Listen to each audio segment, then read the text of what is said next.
Everyone, तो ambitious tutorial फिर हाजिर है आपके साथ एक नई वीडियो लेकर। तो इस बार जो है हम टर्म 2 के टॉपिक से शुरुआत करने जा रहे हैं, क्योंकि इस टाइम मैंने देखा तो लगभग टर्म 1 के एग्जाम आईसीएसई और सीबीएसई के दोनों के ही टर्म 1 के एग्जाम यहाँ पे खत्म हो चुके हैं और टर्म 2 का सिलेबस स्टार्ट होने वाला है। तो इसलिए ये शेड्यूल में थोड़ा चेंज किया गया है।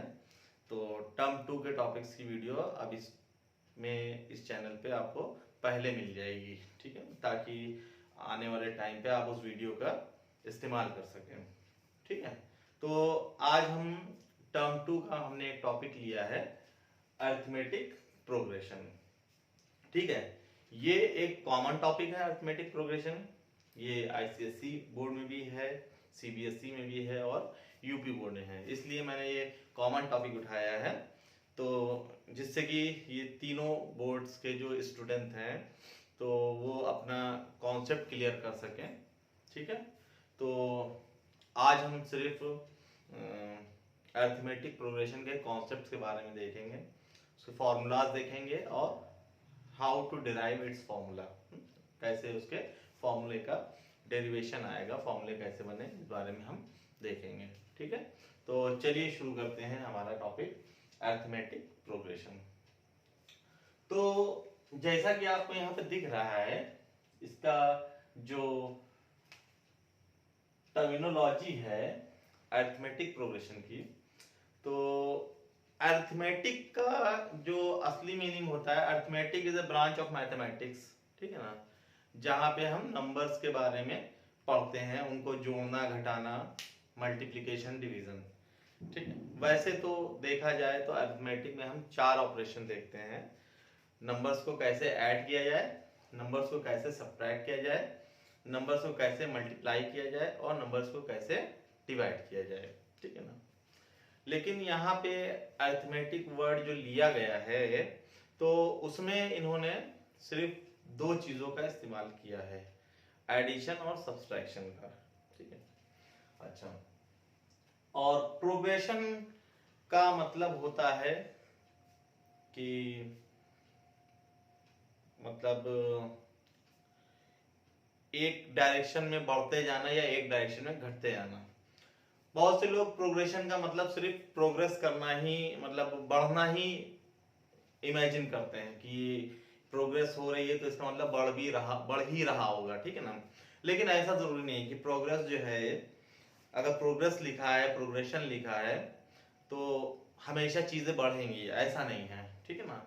प्रोग्रेस हमारी निगेटिव भी हो सकती है, चीजें घट भी सकती हैं। भाई स्कूल का जो रिपोर्ट कार्ड होता है उस पर लिख के आता है प्रोग्रेस रिपोर्ट, तो क्या हमारी हर बार क्या प्रोग्रेस ही होती है? नहीं ना। तो कभी कभी हमारा रिजल्ट कम भी हो जाता है, ठीक ना। तो प्रोग्रेस का मतलब, तो इसका मतलब क्या, वो प्रोग्रेस रिपोर्ट नहीं है, उसका नाम चेंज करके जो है मतलब कुछ और कर दिया जाएगा, ठीक है। तो प्रोग्रेस 2 डायरेक्शन में हो सकती है, बाई डायरेक्शनल है प्रोग्रेस, है। प्रोग्रेस पॉजिटिव भी हो सकती है, अगर पॉजिटिव प्रोग्रेस हुई तो पहले से बढ़ जाएगा, जो भी डेटा है, जो भी वैल्यू है वो पहले से बढ़ जाएगी। और प्रोग्रेस हमारी निगेटिव भी हो सकती है, अगर प्रोग्रेस निगेटिव है तो वैल्यू पहले के कंपैरिजन में घट जाएगी, ठीक है ना, या जो भी डेटा है वो पहले के कंपैरिजन में घट जाएगा। तो अगर अरिथमेटिक प्रोग्रेशन दोनों वर्ड्स को कंबाइन किया जाए तो कंक्लूजन ये निकलता है कि ये मतलब एक तरह की नंबर सीरीज है, ठीक है ना, नंबर की सीरीज है, चेन है, कुछ भी कह सकते हैं। तो ये एक तरह की नंबर सीरीज है जो कॉन्टिन्यूअस वे में या तो बढ़ रही है या तो घट रही है, ठीक है ना, जो कि कॉन्टिन्यूअस तरीके से या तो लगातार बढ़ती जा रही है या तो लगातार घटती जा रही है। अच्छा, बढ़ने और घटने का इसका एक पैटर्न फिक्स है, ठीक है भाई, क्योंकि बढ़ना और घटना तो यहाँ पे भी हो रहा है। जैसे ये हम एक नंबर सीरीज लिख दें 2, फिर 3, उसके बाद फिर 7 लिख दें, उसके बाद 11 लिख दें, ठीक है ना, और उसके बाद हम सीधे 16 लिख दें, उसके बाद हम सीधे 25 लिख दें, ठीक है। तो कॉन्टिन्यूअसली इंक्रीमेंट तो यहाँ भी हो रहा है, ये भी एक नंबर सीरीज है 2 3 7 11 16 25, ठीक ना, ये भी एक नंबर सीरीज है और ये भी कॉन्टिन्यूअस तरीके से बढ़ या घट रही है, सॉरी बढ़ रही है। इसी तरह से हम एक ये नंबर सीरीज लिख लें, 26 लिख लें, फिर उसके बाद हम 21 लिख लें, उसके बाद हम सीधे 15 लिख लें, उसके बाद फिर सीधे हम 9 लिख लें, उसके बाद फिर हम सीधे 2 लिख लें, ठीक है। तो ये भी एक नंबर सीरीज है और ये कॉन्टिन्यूअसली डिक्रीज कर रही है, घट रही है, ठीक ना। लेकिन क्या है कि यहाँ पे कोई पैटर्न नहीं फिक्स है, ठीक है ना। जैसे यहाँ पे देखा जाए तो यहाँ पहले और दूसरे के बीच में सिर्फ 1 का गैप है, सेकेंड और थर्ड के बीच में 4 का गैप है, थर्ड और फोर्थ के बीच में यहाँ पे कितना गैप है, ये भी 4 का गैप है, और फिर ये यहाँ पे हमारा 5 का गैप है और यहाँ पे हमारा 9 का गैप है, ठीक है ना। तो ये गैप जो देखने को मिल रहा है दो नंबर के बीच में, gap between any two consecutive numbers, दो लगातार नंबरों के बीच में जो गैप दिख रहा है वो गैप यहाँ पे फिक्स नहीं है, ठीक है ना। इस सीरीज में सेम यही चीज जो है वो हमारी दूसरी सीरीज के साथ में है, जो कि लगातार घटती जा रही है, डिक्रीज करती जा रही है, कॉन्टिन्यूसली डिक्रीज तो हो रही है, लेकिन फिर वही जो गैप आ रहा है, gap between any two consecutive numbers, ठीक है ना, वो गैप हमारा यहाँ पे फिक्स नहीं है। यहाँ पे इसके बीच में 5 नंबर्स का गैप है, यहाँ पे इसके बीच में 6 नंबर्स का गैप है, फिर अगेन 6 नंबर का गैप है, उसके बाद में ये 7 का गैप है, ठीक है। तो कोई मतलब फिक्स एक मतलब वो नहीं है कि हम आइडिया नहीं लगा सकते कि आगे का गैप कितना होगा, ठीक है। तो ये भी कॉन्टिन्यूसली इंक्रीजिंग और कॉन्टिन्यूसली डिक्रीजिंग नंबर सीरीज है, लेकिन यहाँ पे इनके इंटरवल फिक्स नहीं है, ठीक है। जो हमारी अरिथमेटिक प्रोग्रेशन होती है तो उसकी स्पेशलिटी, उसकी खासियत यही है कि वहां पे जो गैप होता है between any two consecutive numbers, ठीक है ना, वो गैप हर जगह फिक्स रहता है, हर जगह। आप किसी भी एट रैंडम किसी भी स्टेज पे जाके चेक कर लिए तो आप दो अगल बगल के नंबर लेंगे तो उसका गैप फिक्स ही रहेगा। ये हमारी सबसे बड़ी खासियत है, सबसे बड़ी स्पेशलिटी है अरिथमेटिक प्रोग्रेशन की, ठीक है। जैसे 3 7 11 15 19 23, एक नंबर सीरीज हमारी ये भी है, ठीक है, और ये भी कॉन्टिन्यूसली इंक्रीज कर रही है, ठीक है। लेकिन यहाँ पे क्या है, फर्स्ट और सेकंड के बीच में 4 का गैप है, सेकंड और थर्ड के बीच में भी 4 का गैप है, थर्ड और फोर्थ के बीच में भी 4 का गैप है, और फोर्थ और फिफ्थ के बीच में भी 4 का गैप है। इसी तरह से यहाँ पे भी 4 का गैप है यहाँ पे भी, ठीक है। तो आप यहाँ पे देख रहे हैं कि कोई भी दो कॉन्जिक्यूटिव नंबर उठा के देख लिए तो वहां पे गैप आपको फिक्स मिलेगा और ये गैप चेंज नहीं होगा। नंबर्स चेंज होते जाएंगे, लगातार इंक्रीज करते जाएंगे या लगातार डिक्रीज भी कर सकते हैं, लेकिन ये गैप नहीं चेंज होना चाहिए। अगर इस तरह से किसी नंबर सीरीज का फॉर्मेशन हो रहा है तो वो हमारी अरिथमेटिक प्रोग्रेशन ही होगी, ठीक है। तो यहाँ पे हम आपकी कॉन्टिन्यूसली इंक्रीजिंग अरिथमेटिक प्रोग्रेशन देख चुके हैं, ठीक है, जो कि लगातार इंक्रीज करती जाती है। अब एक एग्जांपल हम जरा सा कॉन्टिन्यूसली डिक्रीजिंग का भी देख लेंगे। जैसे हमारे पास यहाँ पे पहला नंबर है 55, उसके बाद में 50, then 45, then 40, then 35, then 30 and so on. अब इसमें कुछ नंबर ऑफ टर्म्स होंगे। अच्छा, यहाँ पे नंबर ऑफ टर्म्स जो होंगे वो फिक्स होंगे, मतलब वो भी मतलब डेफिनिट होंगे, ऐसा नहीं है कि इनडेफिनिट हो, ठीक है। तो होंगे जो भी होंगे, एन टर्म्स 15 20 25 जो भी हो सकते हैं होंगे, ठीक है ना। वो अभी आगे बात करेंगे उसके बारे में। तो फिलहाल हम यहाँ पे कॉन्टिन्यूसली डिक्रीजिंग नंबर सीरीज के बारे में देख रहे हैं। ये भी एक कॉन्टिन्यूसली डिक्रीजिंग नंबर सीरीज है, ठीक है ना। लेकिन इस नंबर सीरीज की क्या स्पेशलिटी है कि यहाँ पे जो हमारा इंटरवल है या गैप है between any two consecutive numbers, ठीक है, वो गैप हमारा यहाँ पे फिक्स है।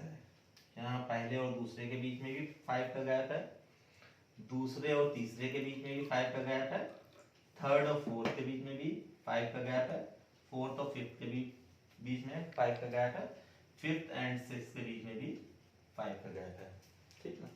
और इसी तरह से आगे भी आपको ये गैप मेंटेन मिलेगा, ठीक है। तो कॉन्टिन्यूसली इंक्रीजिंग नंबर सीरीज ये भी थी और कॉन्टिन्यूसली इंक्रीजिंग नंबर सीरीज ये भी थी, लेकिन इन दोनों सीरीज का फर्क क्या था वो आपने देख चुके हैं, ठीक है ना। यहाँ पे ये इंटरवल फिक्स नहीं था, यहाँ पे ये इंटरवल फिक्स है। सेम है, ये भी कॉन्टिन्यूसली डिक्रीजिंग नंबर सीरीज है और ये भी कॉन्टिन्यूसली डिक्रीजिंग नंबर सीरीज है, लेकिन इस और इस सीरीज में क्या फर्क है कि यहाँ पे जो ये गैप बिटवीन या interval between any two consecutive numbers, ठीक है, वो फिक्स नहीं था, वो चेंज हो रहा था स्टेप टू स्टेप। लेकिन यहाँ पे क्या है, वो गैप जो है या इंटरवल जो है वो फिक्स है, चेंज नहीं हो रहा है इंटरवल टू इंटरवल, ठीक है। अब हम बात करेंगे अरिथमेटिक प्रोग्रेशन का। आप एग्जांपल देख ही चुके हैं कि किस तरह की होगी, ठीक है ना। अब थोड़ा सा उसके फॉर्मेशन के बारे में हम बात करेंगे कि क्या हो सकता है, कैसे हो सकता है अरिथमेटिक प्रोग्रेशन के बारे में, ठीक है। तो अरिथमेटिक प्रोग्रेशन में क्या होता है कि जैसे कि आपने ये देखा, ये दोनों हमारी अरिथमेटिक प्रोग्रेशंस हैं। These both progressions are arithmetic progressions, ठीक ना। ये दोनों हमारी अरिथमेटिक प्रोग्रेशंस हैं और इसमें भाई कोई भी नंबर सीरीज होगी तो वो कहीं ना कहीं से स्टार्ट तो होगी ना, उसका कोई पहला नंबर होगा, ठीक है ना, पहली डिजिट होगी या पहला नंबर होगा, वहां से स्टार्ट होगी, हर सीरीज में कहीं ना कहीं से स्टार्ट होती है। तो जिस नंबर से या जिस डिजिट से आपके अरिथमेटिक प्रोग्रेशन की स्टार्ट होती है, वहां से शुरू होती है हमारी सीरीज, उस नंबर को हम अरिथमेटिक प्रोग्रेशन का फर्स्ट टर्म बोलते हैं। This is first term of given arithmetic progression. इसी तरह से इस अरिथमेटिक प्रोग्रेशन का जो फर्स्ट टर्म हमारा वो 55 है और उसका 3 है, ठीक है। तो पहली चीज जहां से हमारी अरिथमेटिक प्रोग्रेशन की स्टार्ट होती है उसको हम फर्स्ट टर्म कहते हैं और इसको सिंबल ए से शो किया जाता है, ठीक है। जो फर्स्ट टर्म हमारा है उसको हम सिंबल ए से शो करेंगे, ठीक है।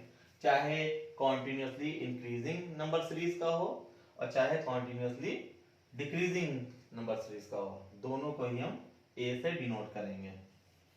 इसका भी ये फर्स्ट टर्म ए से डिनोट होगा, ठीक है। फिर दूसरी चीज ये है कि इंटरवल बिटवीन या gap between any two consecutive number जो कि फिक्स है अरिथमेटिक प्रोग्रेशन के लिए, उसको हम कॉमन डिफरेंस बोलते हैं, ठीक है ना, उसको हम कॉमन डिफरेंस बोलते हैं।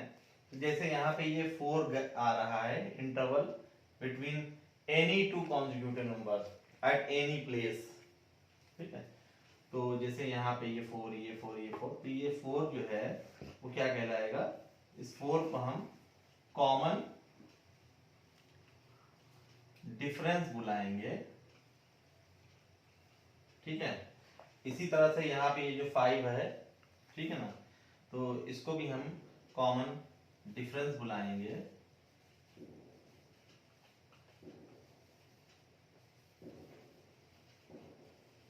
ठीक है। और इस कॉमन डिफरेंस को जो है वो स्मॉल डी से डिनोट किया जाता है, यहाँ पे भी कॉमन डिफरेंस को हम स्मॉल d से डिनोट करेंगे। अच्छा, एक जो सबसे इंपॉर्टेंट बात है कि कॉमन डिफरेंस निकालने के लिए हमेशा पीछे वाले टर्म से आगे वाले टर्म को सब्ट्रैक्ट किया जाता है, ठीक है ना। हमेशा पीछे वाले बाद वाले टर्म को पहले वाले टर्म से सब्ट्रैक्ट किया जाता है। जब भी हम कोई दो कॉन्जिक्यूटिव नंबर लेंगे तो बाद वाले से पहले वाला, जैसे यहाँ पे सपोज कर लिए कि हमने ये दो कॉन्जिक्यूटिव टर्म लिए 19 और 23, तो कॉमन डिफरेंस निकालने के लिए हमेशा पीछे वाले से यानी कि 23 से 19 माइनस किया जाएगा। ये नहीं कि 90 से 23 माइनस कर दिया, नहीं, ठीक है। तो हमेशा पीछे वाले से आगे वाला सब्ट्रैक्ट करके कॉमन डिफरेंस निकाला जाता है। और कॉमन डिफरेंस आप पूरी सीरीज में कहीं पर भी निकाल सकते हैं, जरूरी नहीं कि आपको फर्स्ट टू टर्म ही चाहिए या कोई स्पेसिफिक टर्म चाहिए, नहीं, कॉन्जिक्यूटिव होना चाहिए। आप किसी प्लेस से उठा लिए, कॉमन डिफरेंस आपका वही आएगा, ठीक है। तो इस हिसाब से इस नंबर सीरीज का जो कॉमन डिफरेंस है वो 23 माइनस 19 यानी कि +4 आ रहा है, जो कि आपको सब जगह दिख रहा है, ठीक है। लेकिन जो नंबर सीरीज, जो अरिथमेटिक प्रोग्रेशन कॉन्टिन्यूअसली डिक्रीज करती हैं, तो उनके लिए कोई रूल तो चेंज होगा नहीं। उनके लिए भी अगर कॉमन डिफरेंस निकालना है तो बाद वाले से ही पहला वाला माइनस किया जाएगा, ठीक है ना। तो अब चूंकि कॉन्टिन्यूअसली डिक्रीजिंग नंबर सीरीज है, बाद वाला टर्म हमेशा पहले वाले से छोटा होगा, और छोटे में से बड़ा नंबर जब माइनस करेंगे तो जो भी आएगा डिफरेंस वो निगेटिव में आएगा, ठीक है ना। तो इसी तरह से इस नंबर सीरीज में जो ये कॉमन डिफरेंस आया है 5, ठीक है ना, तो वो माइनस में आएगा, ठीक है, क्योंकि ये कॉन्टिन्यूअसली डिक्रीजिंग अरिथमेटिक प्रोग्रेशन है, ठीक है ना।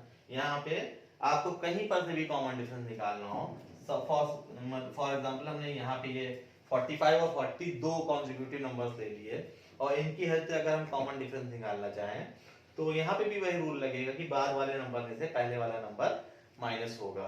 तो यहाँ पे हम 40 में से 40 बाद में आ रहा है, 45 पहले आ रहा है, 45 जब माइनस करेंगे तो हमारे पास यहाँ पे -5 आएगा, ना कि +5, ठीक है। तो इसलिए यहाँ पे जो कॉमन डिफरेंसेस आएंगे वो निगेटिव आएंगे for continuously decreasing arithmetic progression, और for continuously increasing arithmetic progression यही कॉमन डिफरेंसेस जो आएंगे वो पॉजिटिव आएंगे, ठीक है। तो ये बात आपके ध्यान में रखनी पड़ेगी आपको, ठीक है। तो अब इसका आपका ये समझ गया ना कि जिस नंबर से अरिथमेटिक प्रोग्रेशन की शुरुआत होती है उसको हम अरिथमेटिक प्रोग्रेशन का फर्स्ट टर्म कहते हैं। और कोई भी दो कॉन्जिक्यूटिव टर्म्स के बीच में जो इंटरवल होता है या जो गैप होता है उसे हम कॉमन डिफरेंस कहते हैं। फर्स्ट टर्म को a से डिनोट किया जाता है स्मॉल, और कॉमन डिफरेंस को स्मॉल d से डिनोट किया जाता है। अच्छा, चूंकि ये नंबर सीरीज जो हैं अरिथमेटिक प्रोग्रेशन वो फाइनाइट सीरीज है, जितने भी टर्म होंगे फाइनाइट होंगे, 100, 200, 500, 1000, 1500, लाख, 1.5 लाख जो भी होंगे वो नंबर ऑफ टर्म्स जो होंगे वो फाइनाइट होंगे, ठीक है। तो अगर कहीं से नंबर सीरीज शुरू हो रही है, स्टार्ट ले रही है, तो कहीं ना कहीं जाके नंबर सीरीज खत्म भी तो होगी। मतलब जिस तरह से इस नंबर सीरीज का फर्स्ट टर्म है उसी तरह से इस नंबर सीरीज का कहीं ना कहीं लास्ट टर्म भी तो होगा। अब वो तो नंबर ऑफ टर्म्स पे डिपेंड करता है कि इस सीरीज में कितने नंबर ऑफ टर्म्स हैं, 100 हैं, 500 हैं, ठीक है ना, 1000 हैं, कितने हैं, ठीक है ना, ये तो नंबर ऑफ टर्म्स है। लेकिन अगर कोई फाइनाइट अरिथमेटिक प्रोग्रेशन है तो उसमें जहां से सीरीज की स्टार्टिंग होगी वो फर्स्ट टर्म कहलाएगा, और जहां पे सीरीज एंड होगी जाके वो लास्ट टर्म कहलाएगा, ठीक ना। तो इसी तरह से सीरीज का कोई ना कोई लास्ट टर्म जरूर होगा। तो अब हम अरिथमेटिक प्रोग्रेशन के फर्स्ट टर्म के बारे में जान चुके हैं, अरिथमेटिक प्रोग्रेशन की कॉमन डिफरेंस के बारे में जान चुके हैं, ठीक है। तो अगर से हमें किसी भी अरिथमेटिक प्रोग्रेशन का फर्स्ट टर्म गिवन हो a और कॉमन डिफरेंस गिवन हो डी। ठीक है, तो हम यहां से एपी फॉर्म कर सकते हैं। ठीक है ना, एपी दो तरह से फॉर्म हो जाएगी। एक तो या तो हम फर्स्ट टर्म में कॉमन डिफरेंस कॉन्टिन्यूसली ऐड करते जाएं, या तो फर्स्ट टर्म में कॉमन डिफरेंस कॉन्टिन्यूसली सब्ट्रैक्ट करते जाएं। ठीक, तो हमें दो तरह से अरिथमेटिक प्रोग्रेशन मिल सकती है। एक हमारी कॉन्टिन्यूसली इंक्रीजिंग एपी होगी और दूसरी हमारी कॉन्टिन्यूसली डिक्रीजिंग एपी होगी। ठीक है ना, जैसे late first term and common difference of an AP are given as A and D। ठीक है, अगर किसी भी अरिथमेटिक प्रोग्रेशन का फर्स्ट टर्म और कॉमन डिफरेंस हमें A और D गिवन है, ठीक है, सो AP can be shown। ठीक है, तो AP को हम किस तरह से शो कर सकते हैं? दो तरह से। एक हमारा फर्स्ट टर्म, फिर उसके बाद में कॉमन डिफरेंस ऐड करके नेक्स्ट टर्म, उसके बाद कॉमन डिफरेंस ऐड करके उसका नेक्स्ट टर्म, इसी तरह से लगातार कॉमन डिफरेंस ऐड करते जाएंगे और यहाँ पे कॉमन डिफरेंस का मल्टीपल चेंज होता जाएगा। भाई यहाँ पे एक बार डी जोड़ा गया, फिर डी में डी जब और जोड़ेंगे तो 2d हो जाएगा, फिर जब 2d में डी और जोड़ेंगे तो 3d हो जाएगा। एक में कोई चेंज नहीं होगा क्योंकि ऐड कौन हो रहा है? ऐड डी हो रहा है, तो डी लगातार यहाँ पे इंक्रीज करता जाएगा। वैसे भी जो हमारी अरिथमेटिक प्रोग्रेशन है वो कॉमन डिफरेंस की वजह से ही इंक्रीज या डिक्रीज करती है, उसमें फर्स्ट टर्म का रोल नहीं होता है कोई। ठीक है ना, फर्स्ट टर्म का रोल बस इतना है, वो सीरीज की शुरुआत कराता है, स्टार्टिंग कराता है। ठीक है ना, बाकी उसके बाद में सारा काम जो रहता है वो हमारा कॉमन डिफरेंस का रहता है। तो इस तरह से यहाँ पे कॉन्टिन्यूसली कॉमन डिफरेंस का मल्टीपल जो है वो बढ़ता जा रहा है। इसी तरह से a plus 3d dot dot dot dot. अब अभी हमें इस सीरीज के बारे में कोई पता तो है नहीं कि ये सीरीज कहाँ तक के जा रही है, इसमें कितने टर्म्स हैं। ठीक है ना, तो ये ऐसी एक्सटेंड करती जाएगी, और लेकिन हमें इतना पता है कि ये सीरीज कहीं ना कहीं जाके खत्म होगी, एंड होगी। ठीक है ना, तो जो हमारा लास्ट टर्म होगा उसको हम L से शो करेंगे। ठीक है, जो हमारा लास्ट टर्म होगा उसको हम L से शो करेंगे। इसी तरह से जिस तरह से ये हमारी कॉन्टिन्यूसली इंक्रीजिंग एपी है, तो उसी तरह से एक ये हमारी कॉन्टिन्यूसली डिक्रीजिंग एपी बनेगी। ठीक है, इसमें भी ये फर्स्ट टर्म से स्टार्टिंग हुई है और अब की बार जो है कॉमन डिफरेंस बार बार लगातार सब्ट्रैक्ट होता जा रहा है, तो यहाँ पे कॉमन डिफरेंस के मल्टीपल निगेटिव में बढ़ते जा रहे हैं। ठीक है ना, यहाँ पे कॉमन डिफरेंस का मल्टीपल पॉजिटिव में बढ़ रहे थे और यहाँ पे निगेटिव में बढ़ रहा है। ठीक ना, और जिस तरह से यहाँ पे नंबर सीरीज शुरू हुई है उसी तरह से एंड भी होगी, और एंड वाले टर्म को हम लास्ट टर्म कहेंगे। ठीक है, अब जो है एक बात ये समझने की है कि अगर कोई नंबर सीरीज फ्रंट से लगातार इंक्रीज कर रही है तो उसको पीछे से देखने पे क्या होगा कि वो लगातार डिक्रीज करती ही तो दिखाई देगी। जैसे एक हम एग्जांपल ले रहे हैं, यहाँ पे एक हमारे पास ये सीरीज है 3, 6, 9, 12, 15, 18, 21। ठीक है, ये अरिथमेटिक प्रोग्रेशन है हमारी 3, 6, 9। यहाँ पे फर्स्ट टर्म हमारा 3 है और कॉमन डिफरेंस भी यहाँ पे 3 है। ठीक है, तो ये सीरीज फ्रंट से कॉन्टिन्यूसली इंक्रीज कर रही है अरिथमेटिक प्रोग्रेशन। तो अगर इसको हम पीछे से देखें, इसके लास्ट टर्म से देखें, यहाँ पे इसका लास्ट टर्म हमारा 21 है और ये सिर्फ 60 टर्म्स की एपी है, ठीक है ना। This AP include only 7 number of terms, ठीक है, and it's last term is 21, ठीक है। तो अगर हम इसको पीछे से देखें इसके लास्ट टर्म से, तो ये 21 फिर 18 फिर 15, तो ये कॉन्टिन्यूसली डिक्रीज कर रही है। इधर से ये इंक्रीज है, इंक्रीजिंग है, ठीक है, तो इधर से ये कॉन्टिन्यूसली डिक्रीजिंग है। तो ये बात आपको पता रहनी चाहिए कि अगर कोई एपी एक तरफ से इंक्रीज कर रही है तो दूसरी तरफ से वो एपी डिक्रीज कर रही होगी, ठीक है। ये एपी अगर फ्रंट से इंक्रीज कर रही है तो बैक से डिक्रीज करेगी, तो ये एपी अगर फ्रंट से डिक्रीज कर रही है तो बैक से इंक्रीज करेगी, ठीक है। तो जिस तरह से हम ये नंबर सीरीज को हम फ्रंट से लिख सकते हैं उसी तरह से हम इसको बैक से भी लिख सकते हैं और दोनों आके मिल जाएंगे, ठीक है। जैसे अगर हम पीछे से लिखने पे आए यहाँ से, तो हम क्या लिखेंगे, L L minus D, then L minus 2d and so on, ठीक है। तो इधर से कॉन्टिन्यूसली इंक्रीज करता जाएगा, उधर से कॉन्टिन्यूसली डिक्रीज करता जाएगा। सेम काम हम यहाँ पर भी इसके साथ में कर सकते हैं, ठीक है।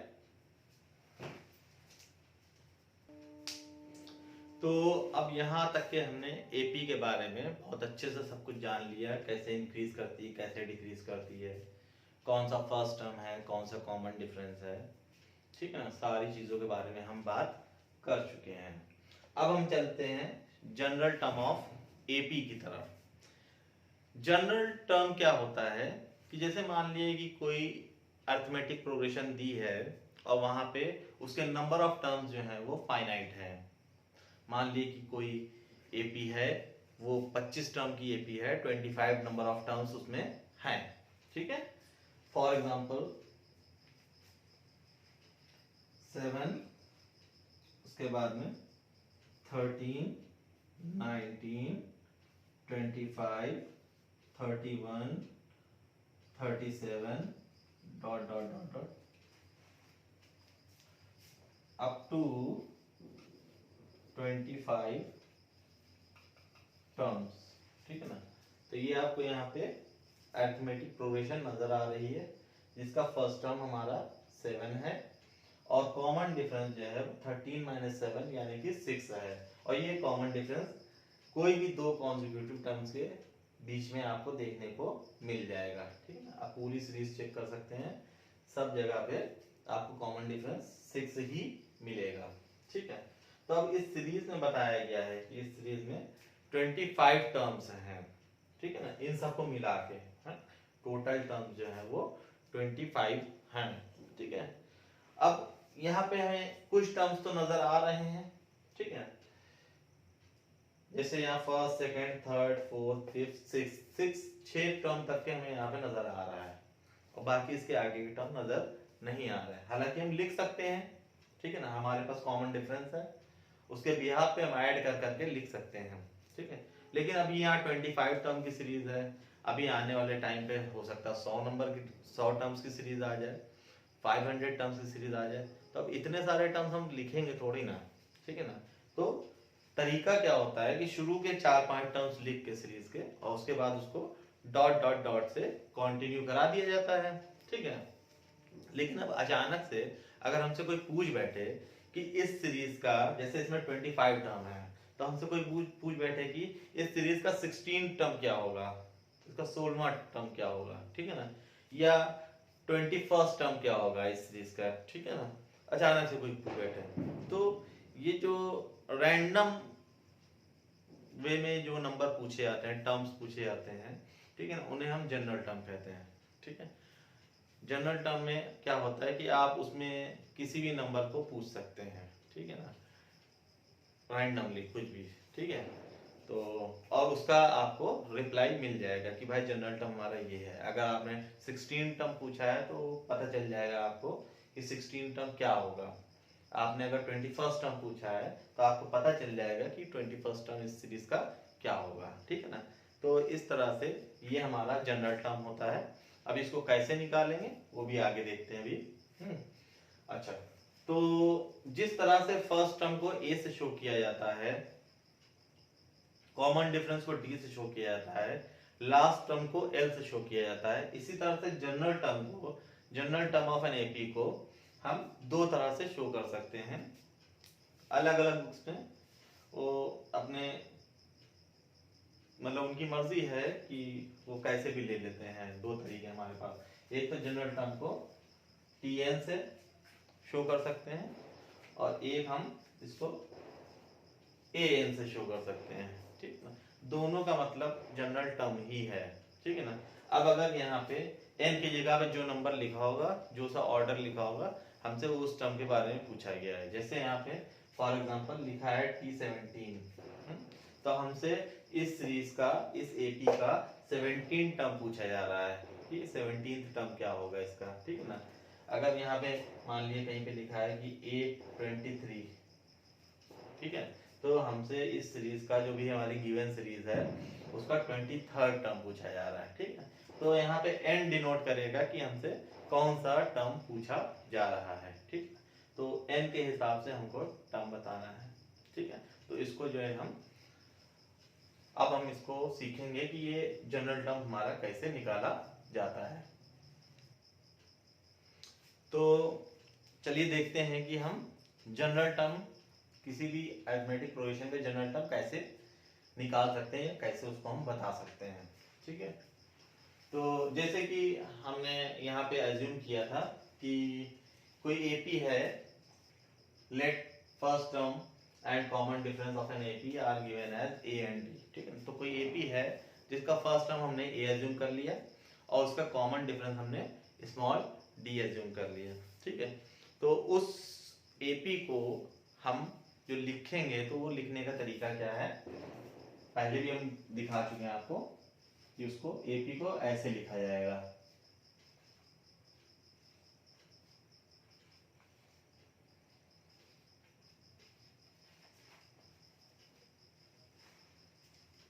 ए हमारा फर्स्ट टर्म है जिससे अरिथमेटिक प्रोग्रेशन की स्टार्ट होनी है।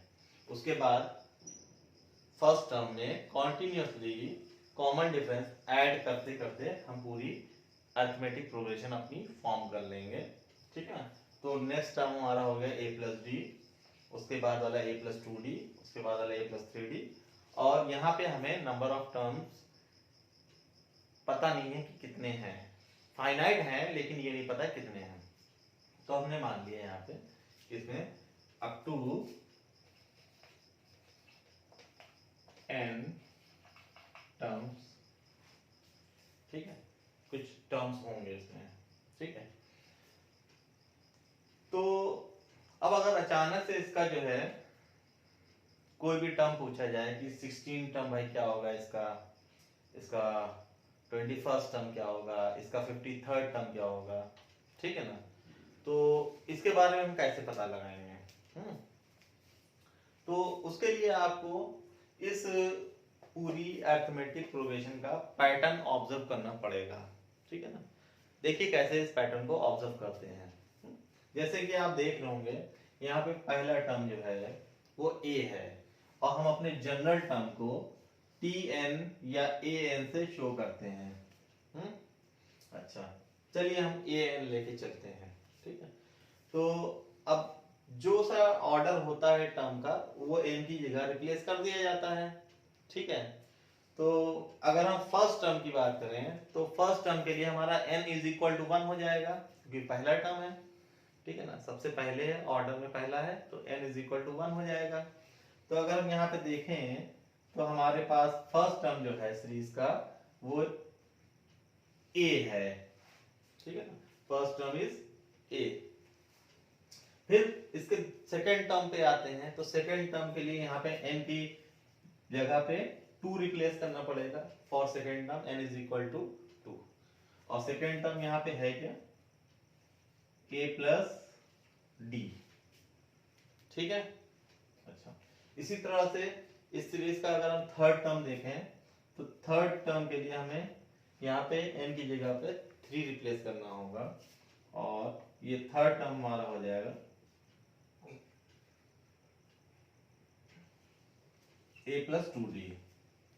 इसी तरह से आगे के टर्म, जैसे यहाँ पे 4 टर्म तक के हमने लिखा है तो 4 टर्म तक के यहाँ पे लिख लेंगे। n इज इक्वल टू 4 रख देंगे 4 टर्म के लिए, और यहाँ पे 4 टर्म जो हमारा देखने में वहां पे आ रहा है तो वो a प्लस 3d आ रहा है। ठीक है।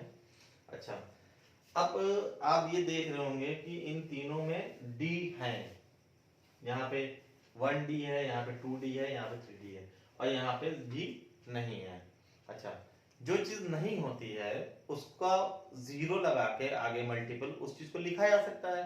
भाई यहाँ पे जैसे d नहीं है तो हमने यहाँ पे इसको जीरो लगा के d लिख दिया। ठीक है, तो इस तरह से क्या हुआ, d है भी नहीं और उसकी प्रेजेंस भी हमने जीरो के फॉर्म में दिखा दी। भाई जीरो माने कुछ नहीं, ठीक है ना, तो जीरो के मल्टीपल में d लगा दिया, तो इस तरह से ये a प्लस 0d मतलब a ही बचेगा बाद में। ठीक है ना। तो अब अगर आप देख रहे होंगे यहाँ पे कि यहाँ जब 1 है तो यहाँ 0 है, यहाँ जब 2 है तो यहाँ पे ये 1 है, यहाँ पे जब 3 है तो यहाँ पे 2 है, यहाँ पे जब 4 है तो यहाँ पे 3 है। मतलब जो नंबर इस प्लेस पे है उससे एक कम नंबर इस प्लेस पे है। यानी कि इसको थोड़ा सा और इलेबोरेट करके लिखा जाएगा तो इसको हम यूं लिख सकते हैं a plus 1 minus 1d। Zero को 1 माइनस 1 लिखा जा सकता है। इसको और थोड़ा सा वो करें तो 1 को हम 2 माइनस 1 लिख सकते हैं। ठीक है, इसकी जगह पे यहाँ पे 2 को हम 3 माइनस 1d लिख सकते हैं, और इसको हम 3 को 4 माइनस 1 लिख सकते हैं। तो ऐसा करने से हमें क्या मिला कि अब आपको दिख रहा होगा कि जो नंबर यहाँ पे है वही नंबर यहाँ पे भी है। बाद वाले 1 को नहीं देखना है, पहले वाले नंबर को देखना है। यहाँ पे 1 है तो यहाँ पे भी 1 है, यहाँ पे 2 है तो यहाँ पे भी 2 है, यहाँ पे 3 है, यहाँ पे भी 3 है, इस जगह पे 4 है तो यहाँ पे भी 4 है। तो अगर इसी पैटर्न को आगे बढ़ाते जाएं हम,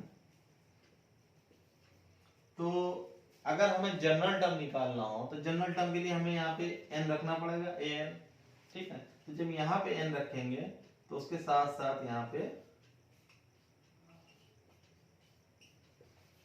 इस जगह पे भी, अगर यहाँ पे n रखेंगे तो इस जगह पे भी n रखना पड़ेगा। तो देखिए यहाँ पे n रख दिया तो ये an हो गया, फिर यहाँ पे a लिख लिया, और यहाँ 4 की जगह पे भी यहाँ पे भी n रखा, और माइनस 1d।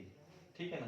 तो इस तरह से ये हमारा जनरल टर्म का फॉर्मूला आ गया। ठीक है, अभी जो है अब ये जनरल टर्म का फॉर्मूला हमारा आ चुका है। अब इसकी हेल्प से हम अब कोई भी टर्म निकाल सकते हैं, बस शर्त इतनी है कि हमें उस एपी का फर्स्ट टर्म और कॉमन डिफरेंस पता होना चाहिए। अब अगर इस सीरीज का हमें 27th टर्म निकालना है तो हमें सिर्फ करना इतना है कि n की जगह पे यहाँ पे हम 27 प्लेस कर देंगे, और यहाँ पे a प्लस इस वाले n की जगह पे भी हमें 27 प्लेस करना पड़ेगा। ठीक है, बाकी a और d की वैल्यू आपको क्वेश्चन में दे रखी होगी, a और d की वैल्यू भी पुट कर देंगे और सारा कैलकुलेशन करके हम ये 27 टर्म निकाल देंगे। ठीक है, अब कोई सा भी अगर आपको टर्म बोला गया हो निकालने के लिए तो बस उन n की जगह पे उसका ऑर्डर प्लेस कर देंगे। 31st टर्म कहा गया है तो n की जगह पे 31 रिप्लेस कर देंगे, 57 टर्म कहा गया है तो n की जगह 57 रिप्लेस कर देंगे। अब इस तरह से हम अपना जनरल टर्म निकाल दिया है। अब हमसे कोई भी टर्म पूछा जाएगा तो वो हम बता सकते हैं, बस उसके लिए हमको सीरीज का फर्स्ट टर्म और कॉमन डिफरेंस पता होना चाहिए। अच्छा, जैसा कि हमने बताया कि अगर कोई अरिथमेटिक प्रोग्रेशन फ्रंट से चल रही है तो वो बैक से भी चलती है। अगर फ्रंट से इंक्रीजिंग है तो वो बैक से डिक्रीजिंग हो जाएगी, अगर फ्रंट से बैक डिक्रीजिंग है तो बैक से इंक्रीजिंग हो जाएगी। ठीक है ना। अच्छा, तो इसी तरह से अगर जनरल टर्म हमसे, ठीक है, जनरल टर्म हमसे फ्रंट से पूछा जा सकता है, तो एक सवाल ये भी तो बनता है ना कि बैक से भी हमसे कोई जनरल टर्म पूछ लिया जाए। भाई हमने जैसे पूछा कि इस नंबर सीरीज का, इस अरिथमेटिक प्रोग्रेशन का 15 टर्म बताइए, ठीक है ना। अगर फ्रंट ना बोले, शुरू से ना बोले, तो वो फ्रंट अंडरस्टूड होता है, ठीक है ना, कि फ्रंट से ही पूछा गया होगा, ठीक है। लेकिन हम ये भी तो पूछ सकते हैं ना कि भाई इस सीरीज का जो है एंड से 13 टर्म बताइए या एंड से 27 टर्म बताइए, एंड से भी तो पूछा जा सकता है, और उसके लिए आपको एंड वाला टर्म गिवन होगा, ठीक है ना। एंड वाला टर्म जो है सीरीज का गिवन होगा। हमने क्या बताया था कि जो नंबर सीरीज का जो ये जो अरिथमेटिक प्रोग्रेशन है, इसका जो लास्ट टर्म होता है उसको एल से शो किया जाता है, ठीक है ना। तो ये आपको उस केस में आपको एल गिवन होगा। अगर उनको पीछे से जनरल टर्म पूछना होगा, बैक से पूछना होगा, एंड से, तो वो आपको उस केस में आपको लास्ट टर्म भी गिवन होगा सीरीज का, ठीक है। तो अब जैसा कि आप देख रहे हैं कि जिस तरह से फ्रंट से अरिथमेटिक प्रोग्रेशन ए से स्टार्ट हो रही है, उसी तरह से एंड से अरिथमेटिक प्रोग्रेशन एल से स्टार्ट होगी। तो उस केस में general term of an AP from and, ठीक है। तो उस केस में जो आपका जनरल टर्म होगा उसको हम ए एन डैश से शो करेंगे, डैश लगा के, ठीक है ना, पीछे से, या अगर टी एन से शो कर रहे हैं तो हम उसको फिर टी एन डैश से शो करेंगे एंड से, ठीक ना। अच्छा, तो उसके लिए हमें करना क्या है, यहाँ फर्स्ट टर्म की जगह पे लास्ट टर्म रिप्लेस कर देंगे, क्योंकि जिस तरह से इधर फर्स्ट टर्म से एपी की स्टार्ट हो रही है, तो उधर वहां पे लास्ट टर्म से एपी की स्टार्ट हो रही है, तो हम इसलिए वहां पे फर्स्ट टर्म की जगह पे लास्ट टर्म रिप्लेस कर देंगे, एल। दूसरी चीज, अगर फ्रंट से हमारा कॉमन डिफरेंस पॉजिटिव है, ठीक है ना, तो एंड से हमारा कॉमन डिफरेंस निगेटिव हो जाएगा। अगर फ्रंट से कॉमन डिफरेंस पॉजिटिव है तो बैक से या एंड से कॉमन डिफरेंस निगेटिव हो जाएगा।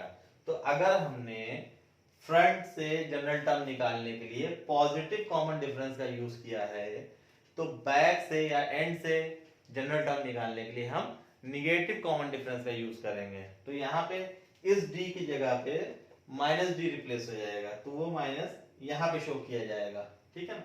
तो ये यहाँ पे माइनस आ गया, बाकी एज इट इज जैसे यहाँ पे n-1 लिखा है वो n-1 लिखा रहेगा और d लिख जाएगा। ये वाला जो निगेटिव है वो इस d का है, यहाँ पे जो ये वाला पॉजिटिव था वो इस d का था, ठीक है। तो इस तरह से जो हमारा एंड से जनरल टर्म आया है तो वो an डैश से शो करेंगे और ये l माइनस n-1 d होगा, ये बैक से, ठीक है।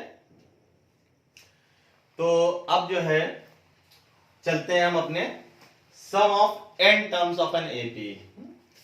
यहां पे मतलब हम क्या देखेंगे कि अगर हमें अरिथमेटिक प्रोग्रेशन के n नंबर ऑफ टर्म्स दिए हों, अब n का मतलब समझ गए होंगे, 15, 20, 25, कुछ भी जितने भी नंबर ऑफ टर्म्स दिए हों, तो उनको ऐड करने पे हमारा सम क्या आएगा, हमें ये चीज देखनी है, ठीक है।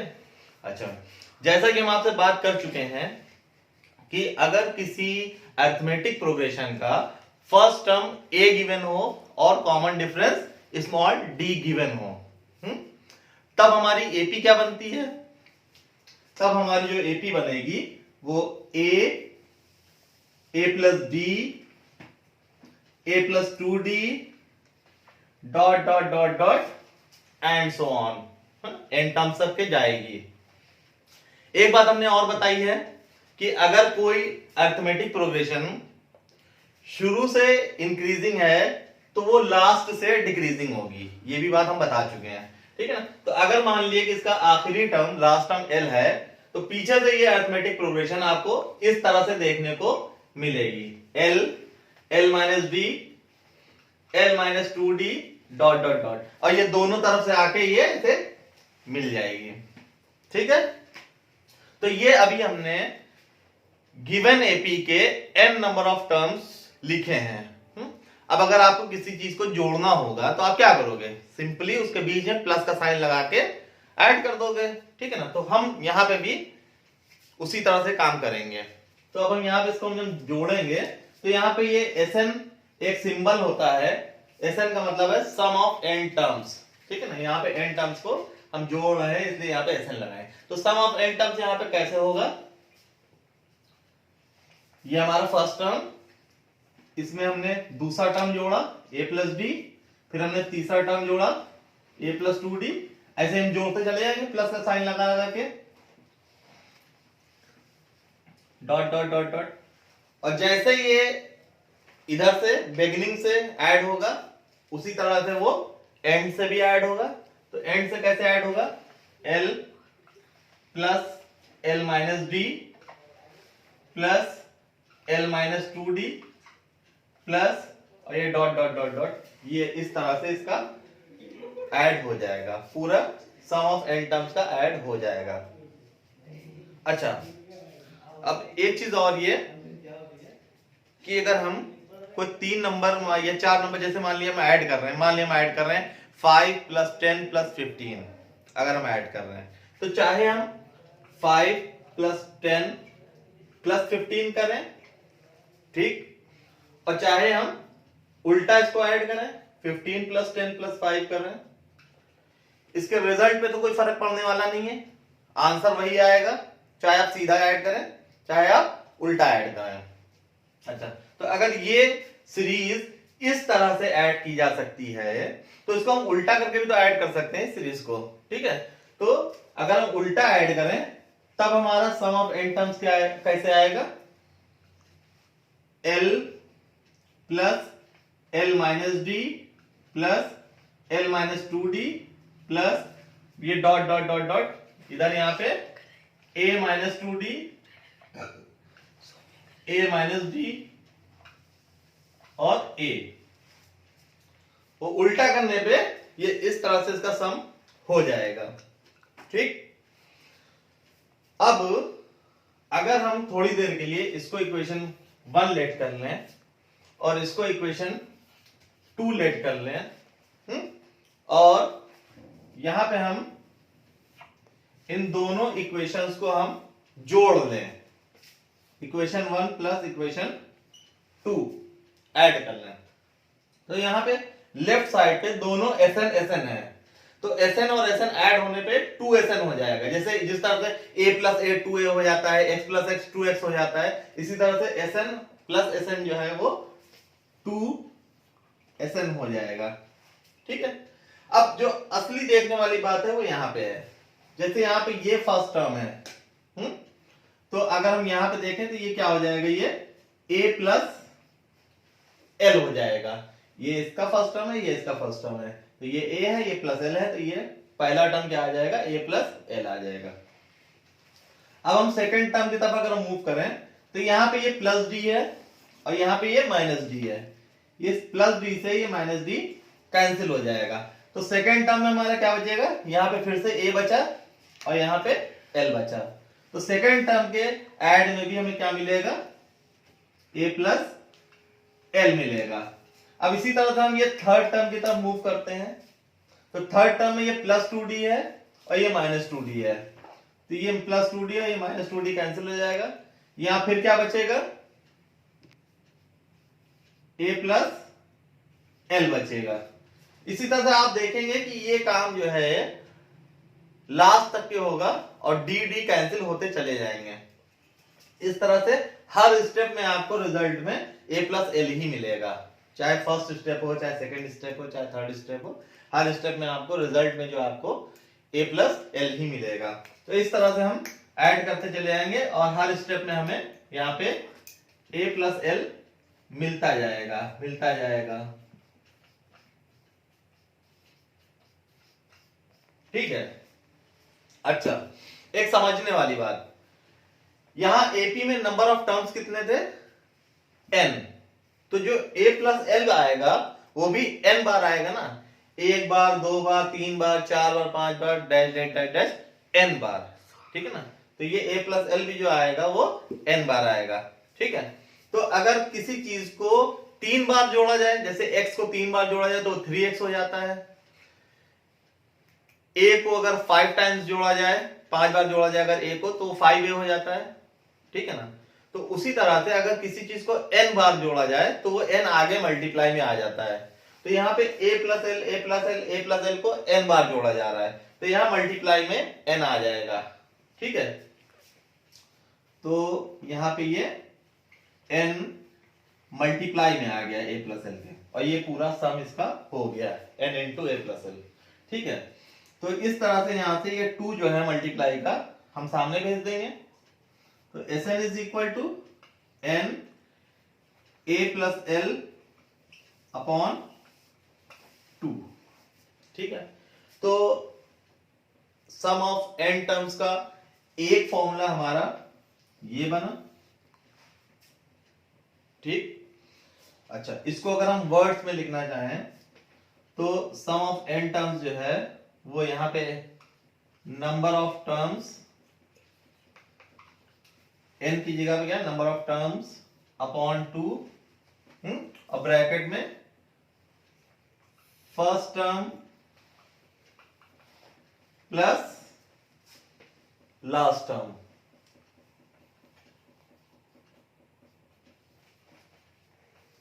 ठीक है। Sum of n terms is equal to number of terms upon 2 first term plus last term. तो ये फॉर्मूला हमारा ये तैयार हो चुका है सम ऑफ n टर्म्स का, ठीक है। फिर एक और देखने वाली बात ये है यहाँ पे कि अगर मान लिए किसी सीरीज में 15 टर्म्स है, ठीक है ना, किसी सीरीज में 15 टर्म है, तो उसका जो 15वां टर्म होगा वही तो लास्ट टर्म होगा। 15 टर्म जो होगा वही लास्ट टर्म होगा, दैट इज लास्ट टर्म। अच्छा, किसी सीरीज में 37 टर्म्स हैं, ठीक है ना, तो जो उसका 37वां टर्म होगा वो उसका लास्ट टर्म होगा, ठीक है। इसी तरह से अगर किसी सीरीज में n टर्म्स हैं तो उसका जो nth टर्म होगा वो उसका लास्ट टर्म होगा। यानी कि यहां पे जो ये सीरीज का लास्ट टर्म है वो nth टर्म है। Since this AP has n number of terms,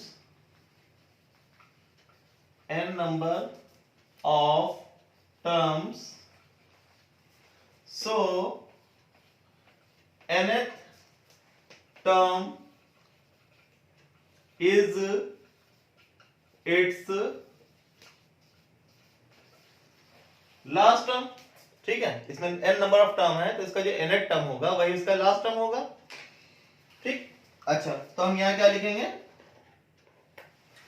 last term जो होगा वो nth टर्म होगा, और nth टर्म का हम फॉर्मूला क्या देख के आ रहे हैं पीछे, Tn का जो फॉर्मूला होता है वो a plus n minus 1 d, ये nth टर्म का फॉर्मूला होता है। अब अगर ये फॉर्मूला हम उठा के वापस से इस रिलेशन में रख दें तब देखिए हमारा क्या फॉर्मूला बनेगा, Sn is equal to n by 2 a, ये तो a इसका है, और फिर यहां पे l की जगह पे हम क्या प्लेस करेंगे, a plus n minus 1 d, ये इस l के जगह पे हमने ये प्लेस कर दिया है, ठीक है। तो अब यहां पे फाइनली हमारे पास क्या बन गया, ये n बाय 2, यहां पे ये a प्लस a 2a हो जाएगा, और ये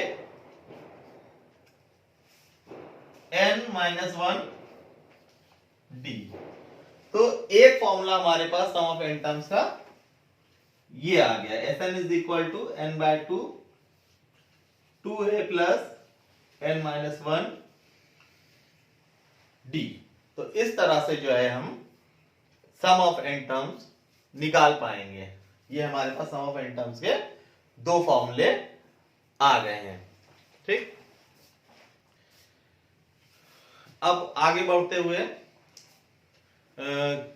कभी कभी हमारे पास अरिथमेटिक प्रोग्रेशन के कुछ क्वेश्चंस आ जाते हैं जिसमें हमें एपीज के टर्म्स को एज्यूम करना रहता है, मतलब हमें मानना पड़ता है पहले, फिर हम उनको उस क्वेश्चन में पुट करते हैं, तब उससे हमारा सॉल्यूशन निकलता है, ठीक है। तो जब कभी ऐसी सिचुएशन आ जाए कि आपको एपी के 3 टर्म या 4 टर्म या 5 टर्म आपको लेट करना हो, अज्यूम करना हो, तो आप उसको किस तरह से अज्यूम करोगे।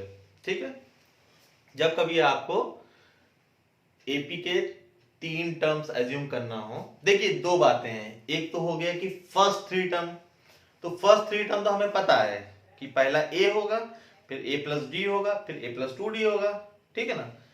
लेकिन जब बात एनी 3 टर्म्स की आ जाए, जहां पे हमें ये क्लियर ना हो कि ये फर्स्ट 3 टर्म की ही बात हो रही है, तो वो तो कहीं पे भी हो सकती है ना 3 टर्म, ठीक है। तो उसके लिए हम श्योर नहीं होंगे, अब पता नहीं कौन से 3 टर्म की बात हो रही है यहाँ पे, तो उसके लिए हम अश्योर नहीं होंगे, ठीक है। तो वहां पे हम ये तरीका अपनाते हैं 3 टर्म अज्यूम करने का।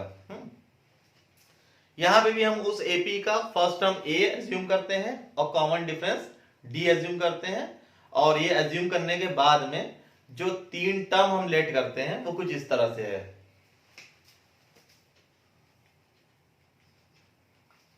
Any 3 consecutive terms of an AP। यहां पे जो 3 टर्म आपको अज्यूम करना है वो a माइनस डी, a और a प्लस डी, इस तरह से आपको 3 टर्म लेट करने हैं, अज्यूम करना है, ठीक है। जहां पे a हमारा फर्स्ट टर्म होगा और d हमारा कॉमन डिफरेंस होगा, ठीक है। तो फर्स्ट टर्म और कॉमन डिफरेंस की हेल्प से हम ये 3 टर्म अज्यूम कर पाएंगे। जब कभी 4 टर्म अज्यूम करने की बात आ जाए, ठीक, तो हम कैसे अज्यूम करेंगे 4 term. Any 4 consecutive terms of an AP। तो वहां पे हमारा पहला टर्म रहेगा a माइनस 3d, दूसरा रहेगा a माइनस डी, तीसरा रहेगा a प्लस डी, और चौथा रहेगा a प्लस 3d।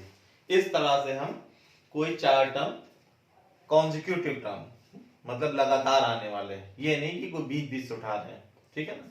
चारों टर्म या तीनों टर्म कॉन्जिक्यूटिव होंगे, लगातार के होंगे, ठीक है। तो हम इस तरह से अज्यूम करेंगे। इसी तरह से अगर हमें कभी 5 टर्म अज्यूम करने हो एपी के, तो हम कैसे अज्यूम करेंगे।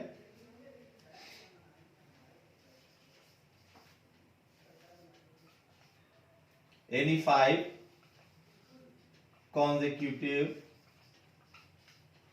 terms of an AP। यहां पहला टर्म हमारा रहेगा a माइनस 2d, दूसरा रहेगा a माइनस डी, थर्ड हमारा a रहेगा, फोर्थ हमारा a प्लस डी हो जाएगा, और फिफ्थ टर्म हमारा a प्लस 2d हो जाएगा, ठीक है। तो इस तरह से हम 5 टर्म अज्यूम करेंगे। अब हम कंडीशन ऑफ एपी की तरफ बढ़ते हैं, ठीक है। जैसे कि मान लीजिए कि कोई 3 नंबर दिए हों और आपको साबित करना हो कि ये तीनों नंबर एपी में हैं, ठीक है। जैसे यहाँ पे A B C are 3 given numbers, ठीक है ना। 3 नंबर है जो कि गिवन है, और हमें इस बात को प्रूव करना है कि ये एपी में है। तो एपी की क्या खासियत होती है, क्या स्पेशलिटी होती है कि उसके कोई भी 2 कॉन्जिक्यूटिव टर्म्स जो होते हैं उनका डिफरेंस हर जगह पे सेम रहता है, ठीक है। पहले दूसरे के बीच में जो डिफरेंस होगा वही डिफरेंस दूसरे और तीसरे के बीच में होगा, वही डिफरेंस तीसरे और चौथे के बीच में होगा, और इसी तरह से वो डिफरेंस मेंटेन रहेगा फ्रॉम बिगिनिंग टू एंड, ठीक है। तो अगर हम वही प्रॉपर्टी यहाँ पे अप्लाई करें, तो यहाँ पे इन दोनों टर्म्स के बीच में जो डिफरेंस होगा फर्स्ट और सेकंड के, वही डिफरेंस सेकंड और थर्ड के बीच में होना चाहिए। अच्छा, और जो ये डिफरेंस है जिसे हम कॉमन डिफरेंस कहते हैं, ये निकालने के लिए हम हमेशा पीछे वाले टर्म से आगे वाला टर्म सब्ट्रैक्ट करते हैं, ठीक है। कॉमन डिफरेंस निकालने के लिए हमेशा पीछे वाले टर्म से आगे वाला टर्म सब्ट्रैक्ट करते हैं। तो यहाँ पे अगर हमें कॉमन डिफरेंस निकालना होगा इन दोनों का, तो हम क्या करेंगे, p माइनस ए, ये इनका कॉमन डिफरेंस हो जाएगा। इसी तरह से अगर हमें इन दोनों का कॉमन डिफरेंस निकालना होगा b और c का, तो यहां पे ये c माइनस डी हो जाएगा, ठीक है। और अगर ये AP है तो ये डिफरेंस सेम होना चाहिए, जो डिफरेंस फर्स्ट और सेकंड टर्म के बीच में है वही डिफरेंस सेकंड और थर्ड टर्म के बीच में होना चाहिए, तो ये डिफरेंस सेम होना चाहिए। अच्छा, तो यहां से b इधर ले आया अगर और a इस तरफ लिया है, तो ये b और ये माइनस का b इधर आया, प्लस का b हो गया। यहाँ ये c और ये a उधर गया तो प्लस का a हो गया, तो b plus b is equal to c plus a हो गया। तो ये 2b is equal to c plus a, या b is equal to c plus a upon 2। तो ये किन्हीं नंबर्स के AP में होने की कंडीशन है कि जो बीच वाला नंबर होगा वो साइड वाले नंबर्स के अरिथमेटिक मीन के बराबर होगा। भाई हम मीन 2 नंबर का या 3 नंबर का मीन कैसे निकालते हैं, सबको ऐड करके जितने नंबर होते हैं उससे डिवाइड कर देते हैं, ठीक है ना। तो यहाँ पे हम क्या कर रहे हैं, यहाँ ये कॉर्नर वाले नंबर ऐड कर रहे हैं और 2 से डिवाइड कर दे रहे हैं, तो ये बीच वाला नंबर जो है वो मीन ही तो हुआ, अरिथमेटिक मीन हुआ उन दोनों नंबर्स का, ठीक है। तो ये अरिथमेटिक प्रोग्रेशन की कंडीशन हो गई कि अगर कोई भी 3 नंबर अरिथमेटिक प्रोग्रेशन में है तो बीच वाला नंबर जो है वो कॉर्नर वाले दोनों नंबर के अरिथमेटिक मीन के इक्वल होगा, ठीक है। अच्छा, इसी तरह से अगर कोई भी 2 नंबर दिए हो AP के और आपको उनके बीच का अरिथमेटिक मीन निकालना हो, तो arithmetic mean between A and B, तो अरिथमेटिक मीन भी इस तरह से निकल आएगा, AM is equal to A plus B upon 2, ठीक है। दोनों नंबर को हम ऐड करके और 2 से डिवाइड कर देंगे, इस तरह से हमारा ये अरिथमेटिक मीन निकल आएगा, ठीक है। कंडीशन रखनी है अरिथमेटिक प्रोग्रेशन की, तो हम ये रखेंगे बीच वाला नंबर जो है साइड वाले नंबर्स के अरिथमेटिक मीन के बराबर होगा, ठीक है। अभी आपको क्वेश्चंस देखने को मिलेंगे जहां पे इस कंडीशन का यूज होगा, ठीक है। और कभी अगर आपसे अरिथमेटिक मीन निकालने के लिए कह दिया जाए 2 नंबरों के बीच का, तो आप ये फॉर्मूला यूज करोगे, ठीक। अब हम आपको यहाँ पे एक चीज फाइनल टॉपिक और बताना चाहेंगे। उसमें होता क्या है, जैसे मान लिए कि हमारे पास 2 APs गिवन है, 2 अरिथमेटिक प्रोग्रेशन गिवन है, ठीक है। दोनों अरिथमेटिक प्रोग्रेशन के कॉमन डिफरेंसेस सेम है, जो पहली वाली अरिथमेटिक प्रोग्रेशन का कॉमन डिफरेंस है वही दूसरी वाली अरिथमेटिक प्रोग्रेशन का कॉमन डिफरेंस है, ठीक। लेकिन उनके फर्स्ट टर्म अलग अलग है, पहली AP का फर्स्ट टर्म अलग है और दूसरी AP का फर्स्ट टर्म अलग है, ठीक है। तो अब हमसे अगर उस AP के बारे में कहा जाए कि आप इसके कोई भी करस्पॉन्डिंग टर्म का डिफरेंस बताइए, ठीक है। जैसे मान लिए कि आप फर्स्ट AP के 15th टर्म और सेकेंड AP के 15th टर्म के बीच का डिफरेंस हमें निकाल के दिखाइए। फर्स्ट AP के 22nd टर्म और सेकेंड AP के 22nd टर्म का डिफरेंस आप निकाल के दिखाइए, ठीक है। तो ये करस्पॉन्डिंग टर्म कहलाते हैं, मतलब एक AP में जो जहां पे है वही प्लेस उसकी दूसरी AP में भी है। अगर पहली AP में 17 टर्म है तो दूसरी AP में भी 17 टर्म है, तो इसे करस्पॉन्डिंग टर्म बोलेंगे, ठीक है ना। तो करस्पॉन्डिंग टर्म के बीच में अगर आपको डिफरेंस दिखाना है 2 अलग अलग APs के जिनका कॉमन डिफरेंस बराबर है, ठीक है, तो difference between corresponding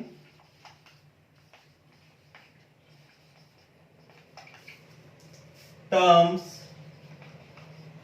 of two different APs, ठीक है, टू डिफरेंट APs, ठीक है, whose common differences are same, but their first terms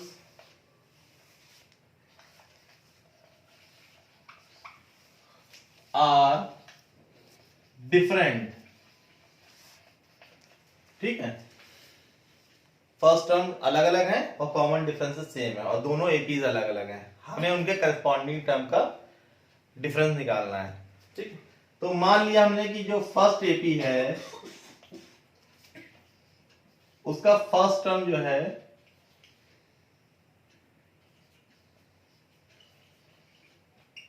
ए है, और जो हमारी सेकेंड एपी है उसका फर्स्ट टर्म बी है, ठीक। दोनों के फर्स्ट टर्म अलग अलग है, लेकिन इन दोनों का जो कॉमन डिफरेंस है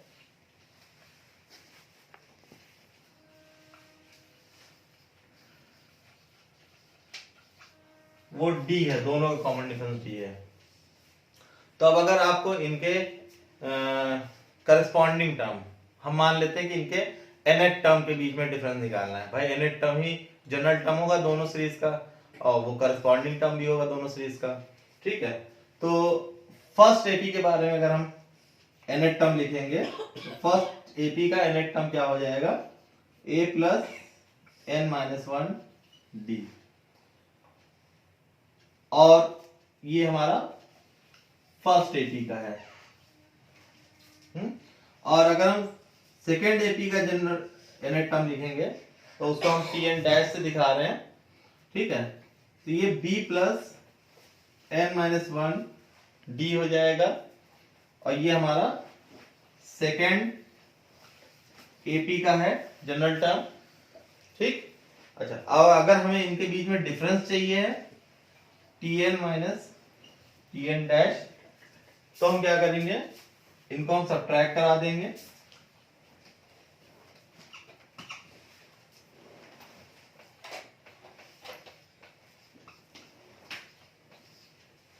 अब अगर हम यहां पे देखें, यहां पे ये माइनस डी हो जाएगा और यहां minus plus minus n-1 D. अब देखिए ये और ये स्टेप दोनों सेम है, एक प्लस का है और एक माइनस का है, कैंसिल आउट हो जाएगा, ठीक है। तो यहां पे हमारा क्या बचेगा, a माइनस बी। तो यहां से ये इतना काम हमने किस लिए किया है, हम आपको एक जनरल रिजल्ट दिखाना चाह रहे हैं, ठीक है। यहां से एक मोटा मोटा रिजल्ट क्या निकला कि अगर आप कोई भी ऐसी एपी जिसके फर्स्ट टर्म अलग अलग है लेकिन कॉमन डिफरेंसेस सेम है, अगर आप उनके करस्पॉन्डिंग टर्म्स के बीच में डिफरेंस निकालेंगे, कोई भी करस्पॉन्डिंग टर्म हो, ठीक है ना, तो वो हमेशा उनके फर्स्ट टर्म के डिफरेंसेस के बराबर आएगा। अब आप इन दोनों एपीज के चाहे 17 टर्म का डिफरेंस निकालिए, चाहे 22 टर्म का डिफरेंस निकालिए, चाहे 57 टर्म का डिफरेंस निकालिए, चाहे 113 टर्म का डिफरेंस निकालिए, आप कहीं पर का भी डिफरेंस निकाल के देख लीजिए, लेकिन करस्पॉन्डिंग टर्म होना चाहिए। तो वो डिफरेंस आपको इसके फर्स्ट टर्म के डिफरेंस के बराबर ही देखने को मिलेगा, ठीक है। तो ये प्रॉपर्टी काफी वैल्यूएबल हो सकती है आपके क्वेश्चन के लिए, अगर आप ये जनरल रिजल्ट याद रखते हैं। आपको पूरा ये काम नहीं करना है, ठीक है ना, आपको ये जनरल रिजल्ट याद रखना है, खास करके एमसीक्यूज में। एमसीक्यूज में तो हमें खाली आंसर देना रहता है, तो हमें इतना आइडिया होना चाहिए कि ये क्या डिफरेंस आएगा इसका। ठीक है, तो अब यहां पे हमारे अरिथमेटिक प्रोग्रेशन के कॉन्सेप्ट सारे हो चुके हैं, फॉर्मूलाज सारे हो चुके हैं, प्रॉपर्टीज हो चुकी हैं। ठीक है, अब हम नेक्स्ट वीडियो में इसकी एक्सरसाइज आपको करके दिखाएंगे और उसके कुछ इंपॉर्टेंट क्वेश्चन आपको बताएंगे। वीडियो अगर आपको पसंद आई हो, आपको अच्छी लगी हो, कॉन्सेप्ट आपके क्लियर हुआ हो, तो इस वीडियो को लाइक कीजिए, चैनल को हमारे सपोर्ट कीजिए, सब्सक्राइब कीजिए, थोड़ा जल्दी जल्दी सब्सक्राइबर बढ़ाइए ताकि मैं पूरी मेहनत से और जोर के साथ इसको मतलब इसमें मेहनत और कर सकूं और अच्छी अच्छी वीडियो डाल सकूं। मेरे को भी इनकरेज करिए और चैनल को वॉच करते रहिए। Thank you so much.